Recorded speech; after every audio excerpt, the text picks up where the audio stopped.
Putin is losing Crimea and Russian nuclear threats are losing power. These and other topics we will discuss right now. It's our YouTube channel War and Politics 24. It's me, Irina Uzlova, and Yuriy Rashkin, host of YouTube channel Rashkin Report, and communication instructor of the University of Wisconsin and a county supervisor in Rock County, Wisconsin, is with us. Yuriy, glad to see you. Hello, thank you for joining.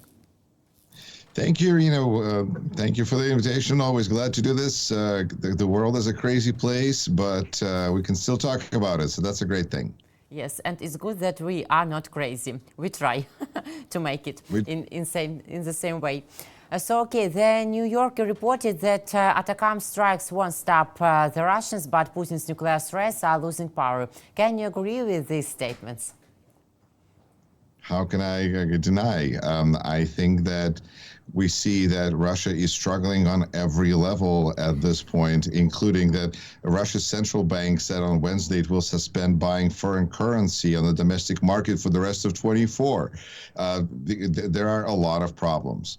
And I think that right now Putin is more than ever concerned about buying time, and so everything I think is being viewed from that perspective of what does he have to do to prolong his slide for as long as possible, or specifically until a different administration comes into White House that is much more willing to find common ground with Russia than the current administration, and perhaps that will have some positive effect on Russia. But I think it's pretty obvious that the problems are far bigger than even stopping the war in Ukraine at this point can contain. So I think Russia is going to be struggling, and it's going to be struggling more and more. And as people, or everyday people in Russia, realize their money just doesn't pay the bills, doesn't buy food, doesn't get them what they need, Russia is going to be facing a lot of problems that they will not be able to postpone until a date certain in the future. They're going to be dealing with reality, whether they like it or not. Yes, we see a disaster with ruble in Russian economical sphere. So we see that Oreshkin was a threat only for Russian Federation, yes? It is possible that I think that the nuclear hysteria that we are observing is a very real thing, in a sense that, having lived in the United States in early 2000s after 9/11 and seeing how we talked about the weapons of mass destruction that were supposedly in Iraq and how the justification for the war, that pre-war hysteria, that can be manufactured. It is possible to get people that excited about anything if there's enough pressure, and right now we're seeing a hysteria rising up from the Kremlin with Putin and his weird statements and messages without his arms moving, but with all of those terrible things that he says about how they're going to change the nuclear doctrine, and Ukraine couldn't do anything without the guidance and control of the evil West, and so therefore he is justified to do anything and everything. And then, of course, like you said, Oreshkin, and then that, and all the merchandising apparently that came with it. I didn't know that weapon systems were well, of course, I mean, we live in a different world where people name their children Javelin. But in Russia, they have apparently, Oreshkin everything from T-shirts to I don't even know what. The vodka brand, I think, is now of this thing. So they're just crazy about this. It's like some countries can create cars. Some countries can raise level of existence for their residents, and some countries like North Korea and apparently Russia can create horrifying weapons and be proud of it, because there is nothing else apparently to be proud of. This is the reduction of all the great culture, of all of that. No, in the end, they're just proud of their bombs, of their ability to destroy the world in a variety of ways. And we are observing in the West how this is like, it's amazing for me, because because I feel like people almost want to buy into this. There's this weird desire to say, wow, things are horrible and they're getting worse and everything is like we're just surrounded by tragedy and things are horrible, and what do we do now? And maybe we should just stop and negotiate in peace and everything will be somehow magically worked out if we just stop fighting now. Even though it's been said for a long time that this war would end, if Russia would stop and if it was fighting, but if Ukraine would stop fighting, Ukraine would end. And so this axiom really hasn't changed. We continue to live in the same reality where Ukraine is fighting for its existence, but United States is now looking at Russia that possibly is threatening to use nuclear weapons, even though it's been threatening it for 3 years. And as was pointed out by Professor Dr. Timothy Snyder, proof that this is all fakery is the fact that no Russian has left New York or London or any of those big metropolises that are supposed to be, on the target list, and moved their family back to Moscow because they know the chances of that are not that high that they're going to uproot their family and move them all back to Russia. Come on now. The chances of nuclear war apparently are much lower. So at the same time, we in America really are just this desire. It feeds into our already growing certain insecurity when we talk about what's going on kind of like the progressive liberal side, where there was just a kind of a defeat at the hands of Donald J. Trump at the election, and life already seems like it, people are questioning their faith in God, whether there is, how can this happen if good is supposed to triumph, and then you see Putin with his nuclear threats. It's terrifying. Everything is looking bad. And on the right side, you see what Donald Trump has been saying throughout his election campaign, is that Russia is a very big threat that he is the only one who can find a way to work things out with Russia and with North Korea, because he's a strong man, and big strong Putin, big strong Trump will find a way to make, I guess, peace. And so when those people who already supported Donald J. Trump see what Putin is doing, they're saying, well, this is exactly what the danger is, and this is exactly why we need to have Trump in there. And in fact, those people are concerned that the current administration is actually taking such an active role in, as they would say, irresponsibly escalating the situation to possible World War III with nuclear weapons. Who needs Ukraine if we're talking about losing the entire planet? Just give Ukraine to Russia and let's move on and talk about other things perhaps. Or at least part of Ukraine, even better. So this narrative of nuclear hysteria fits into different segments of our population differently, but it is certainly landing on a kind of a fertile ground, I must admit. If I understand correct, Putin's nuclear blackmail won't make afraid anybody in this world, as I see. And Areshnik, as you said, is only like powerful thing for Russian authorities, officials, Russian propaganda, and that's all. But how do you think, Yuri? Does Donald Trump like such steps by Putin, like new missiles, or how they call it, new missiles, like Areshnik, or nuclear blackmail, or Donald Trump is angry about it? Well, we know that in the past, Donald Trump has often praised Putin and has said that various decisions and actions have been undertaken by the Russian president, have been really, I think we can stick with it.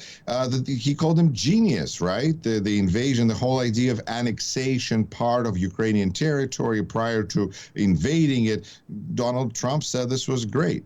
So how is he going to be critical of any? Well, we've never heard him be critical of any decision by Putin. It's almost like there was a joke during the George W. Bush administration among comedians, whether George Bush is a great president or the greatest. And so in this situation, why would Donald Trump criticize Putin, who he clearly admires? So this is just, and the fact that Tucker Carlson went to Russia and interviewed Putin and had all those views, and then Tucker Carlson praised Russian economy. This is all fitting into the same narrative that we're seeing. So I would say from Donald Trump's point of view, first of all, we know that Vladimir Putin is a genius.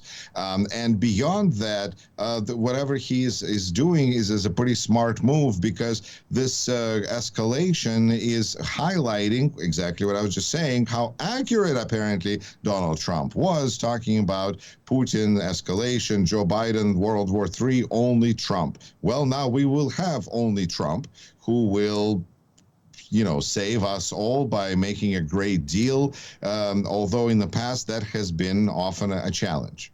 But I think that's where we're existing right now. But we see that Putin joined North Korean troops for first moment. Yes. Second, Putin attacked Dnieper by medium-range ballistic missiles, nuclear escalation. All these things we see, all these points Putin does. So does Trump understand that Putin, by such behavior, shows to whole world that he doesn't want fair peace in any way? Well, we have no reason to presume that Donald Trump wants fair peace or whatever the term. I mean, I think those are very manageable terms for depending on the person. I think that it is pretty clear that from the point of view of the Biden administration, this period of escalation that we're now living in, that is currently peaking with this Oreshnik nut tree, is started with North Korea sending troops and agreeing to take part in the war of Russia against Ukraine. So that is, from the point of view of Biden administration, is what brought on all of this, is that North Korea got involved. So whether it is going to be viewed by the same with the same set of even logical approach by the next administration is unclear. I feel like a historical precedent plays a very useful role here, because when Donald Trump was president, was 45th president, he made an agreement with Taliban and turned over to Afghanistan to Taliban and pulled us out. But that was a different situation than we have now, because at the time the situation was that the deal was made by Trump but executed by Biden. So after Trump. And in this instance, Trump is here for 4 years. So therefore, it would seem like it might make him look weak if Ukraine collapsed. Therefore, he would not be interested in seeing Ukraine collapse, at least during his term. And there's every reason so far to believe that this would be the second, therefore the final term of Donald J. Trump. Therefore, it is impossible to predict what will happen after 4 years, but for the foreseeable future, Donald J. Trump may want Ukraine to exist, simply because it would make him look better. And I think that we should not ignore the possibility of a Nobel Peace Prize that could be awarded to 47th president for ending the war between Russia and Ukraine. And I know that there's people who will say that Sweden will never do that, but who knows? I think stranger things have happened. Sweden didn't join NATO for a long time, but now they have.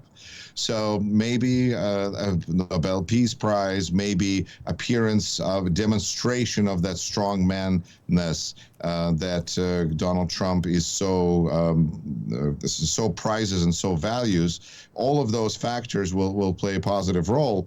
But to say that fairness and justice on their own, I think it is reasonable to expect a transactional president that has been advertised as transactional president to act in a transactional manner, and that's just, those are different types of issues. But Yuri, today we got to know that Alexander Mereshka, a member of parliament, Ukrainian parliament, nominated Donald Trump for the 2025 Nobel Peace Prize, hoping for his help in ensuring peace for Ukraine. So is Alexander Mereshka wrong, or maybe no? No, I think those are possibly the off-ramps that are being created already as we speak. Just as, I thought that I was imagining this reality, it exists. It already is happening right there. But on the other hand, if there is no peace, there is no peace prize. So it's important that for that peace prize to be awarded, that there is peace. And with Vladimir Putin, I think it's pretty clear that peace is harder than it may sound or may appear because he doesn't follow agreements that he makes. And that's another big problem and challenge for anybody who's trying to make a deal with Vladimir Putin is that how do you look when the other side doesn't follow through? Of course, Donald J. Trump also has experience and knowledge on how that feels and how that works. And so there's probably a good understanding. But fundamentally it's going to be, I think, whether Donald Trump feels like he won. And if he feels like he won, then it would be effectively a victory for him, no matter what it looks or feels like for anybody or everybody else. But Yuri, some our experts and analytics told me that Trump can collapse the price of oil, and so we can see the collapse of Russian Federation. Maybe this scenario can be in reality? I think that without being a big specialist on the topic of fossil fuels, I will just say that this may be a bigger mission than one president can do. And I think even those that credit Ronald Reagan with this for collapse of Soviet Union are maybe even overestimating that particular factor. There were others, such as ruble, which may have a much more important role in collapsing Russia. And perhaps this is an effect of sanctions, because we already know that these sanctions are on Gazprom are possibly one of the big causes for decline of the ruble. But just in general, the sanctions, the regime of sanctions, it's a long-term suffocation of a state.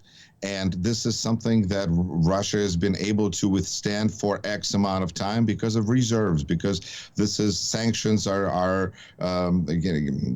affect future trade and future interactions and future transactions. And going forward, it's going to be difficult. However, as part of the Nobel Peace Prize, it is also entirely plausible to presume that sanctions will be removed and Russia will be unshackled through this peace process, which would be a dramatic development, because what do you do if you unshackle a swamp? And I think that's going to be very messy. But I think that inviting Russia back to join the world is also going to have a very limited effect, because there's going to be countries that are not going to go for that. They just can't go for that. And it's going to be, Germany and Western Europe that if they admit that such a deal about territory is possible, then it kind of affects all of their security structure again since World War II.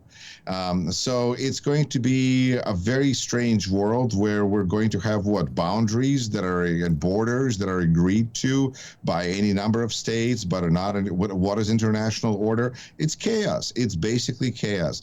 I think, when I first came to America, there was a still they showed on TV, this old sitcom by Mel Brooks called Get Smart, about our agent who was fighting evil organization. An evil organization was called Chaos, and they were supposed to be like making fun of the Soviets. And who knew that this chaos is really such a defining feature of now our age?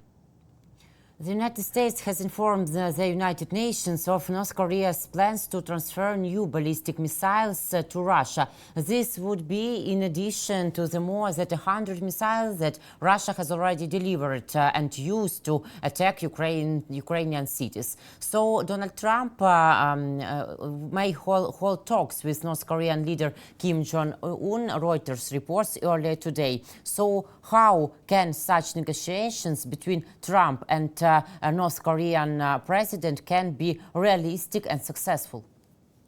About as successful as his negotiations with Putin. I think we're seeing a very a pattern being set up where democratic heads of democratic states are reaching out for the most part, with the notable exception of Mexico, which is responding back about the tariffs and saying that they can have tariffs of their own against the United States. And there, this could be an interesting dynamic where different countries are going to respond differently in this tariff war that we may be looking at. But negotiations with dictators are not going as swimmingly as at this moment as for Donald Trump as just his interactions with democracies. Unfortunately for all involved, I suppose, or whatever, is that Donald Trump is not particularly interested in good relations with democracies. They're kind of dependent on him anyway. They're kind of his already. Unless he loses Europe, which he might.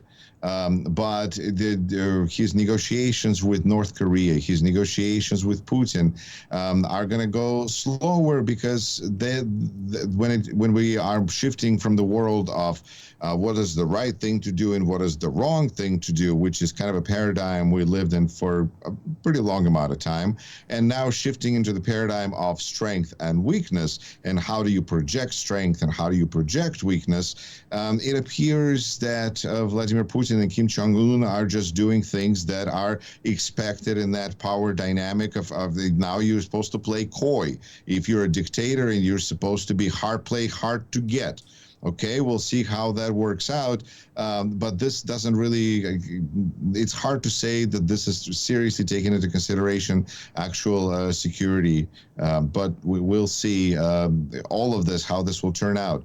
I think it's possible because of chaos particle of this is that anything can happen.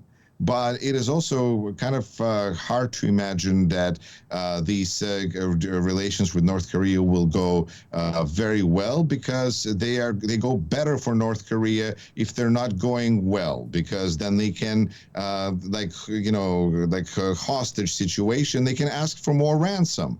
Why agree right away if you know that these people will want to negotiate with you? Perfect. It's time to increase the ransom.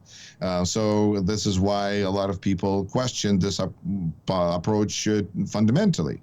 But now all we are left with is just seeing how it will actually play out, and whether those that were opposed to it were correct, or whether this is actually the right way forward to peace and prosperity for all.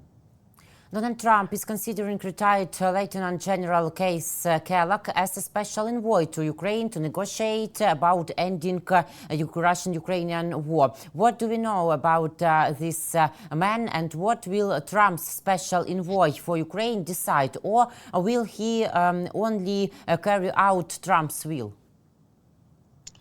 Irina, I think it's very important here to understand that by naming an envoy, and from last information that I just saw as possibly right before we did this interview, is that he's been named. So we'll see if it still is the fact by the time people actually are seeing our conversation. It's amazing the speed of information. We'll just now do news only live, because recorded is impossible. But this Lieutenant General Keith Kellogg was chief of staff for the White House under President Trump 45, his first administration, and also with Mike Pence has worked.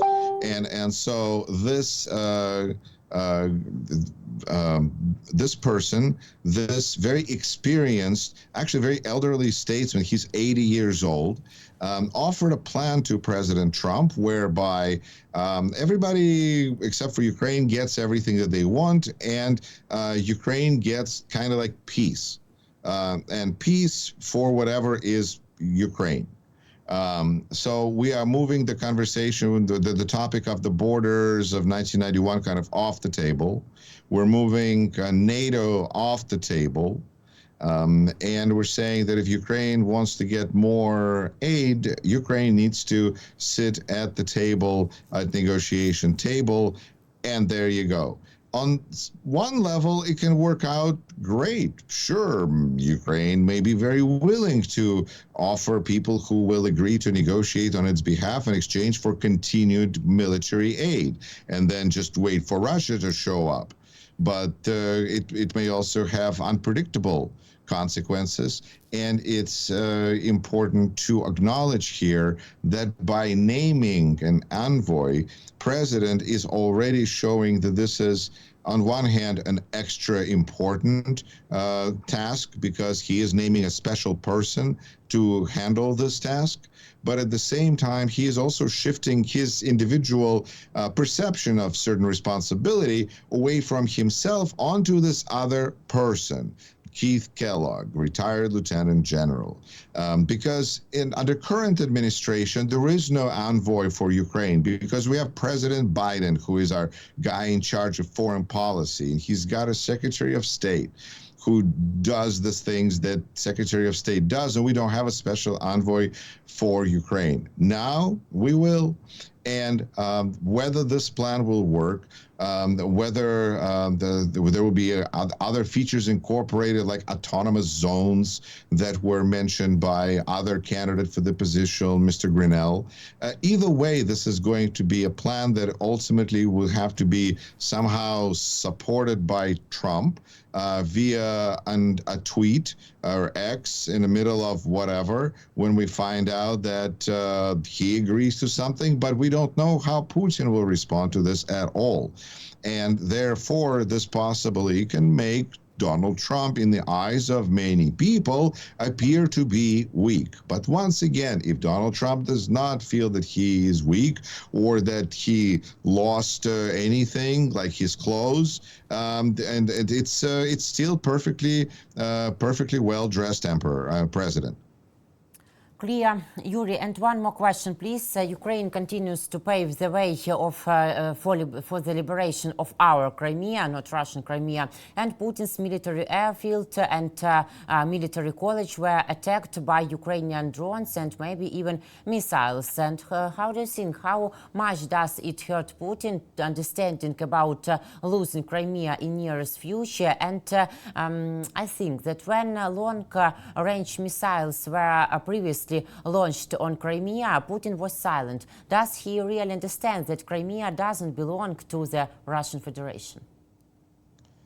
Every attack by weapons that were supposed to bring on Oreshnik down upon all of us, that are not resulting in Oreshnik being brought down upon all of us, at this point highlight, yes, Putin's unpredictability, but also Putin's weakness. Because for 3 years, he's been threatening the West to use these weapons, and now he's even willing to show what it would look like if he was using them, if they were actually nuclear weapons. But this is not even the first time that he's used weapons and rockets that are capable of delivering nuclear payloads. So this is it's a conversation that's been going on and on for a long time. And I think that it's important and relevant to really point out the bravery and of Ukrainian people. You know, I went to Ukraine a couple of months ago and had the privilege, honor of meeting you, and just seeing how people of Ukraine have come together to stand against this war of aggression, and how people are the solidarity of people of Ukraine and how they're working together. I think this is the spirit that has the potential to be the key to Ukraine's victory, because America and different allies at this point will not only change or undergo changes, but may try to sign agreements that may not include Ukraine. But whatever United States or any country does to any other country behind its back, it still is a decision of Ukraine to fight and not fight. And Ukrainians have been bravely making this decision, made this decision really since annexation of Crimea, and to this day, and especially since for the last almost 3 years now. So no matter what decision is made by any politician anywhere outside of Ukraine, the fate of Ukraine is in the hands of Ukrainians, and that's it really gives me a lot of confidence for Ukraine, because I feel that people in Ukraine are really quite competent and capable, and part of the reason that Soviet Union was as successful as it was in big part because it had Ukraine as its breadbasket, as its certain brain basket. It was just a lot of people that this is part of the reason why is Russia fighting so hard for Ukraine now. Are they fighting to get their brains back? It may be too late for them. But Ukraine is something that I think has a lot of future, a lot of potential, a lot of great people, both inside and outside the country, who will work together to make sure that Ukraine is victorious, no matter what any politician anywhere tries to do. Yes, and now Russian Federation has nothing except war, blood, failure, and crazy Russian dictator. But it's their choice. Yuri, thank you very much. Thank you for your opinion, for your choice, and for your time. See you next week. Goodbye. Thank you. And take care of yourself. Bye. Yuriy Rashkin, host of Yuriy Rashkin Report, was with me, Irina Uzlova. Thank you guys for joining. Leave your comment, please, and stay with us. Goodbye.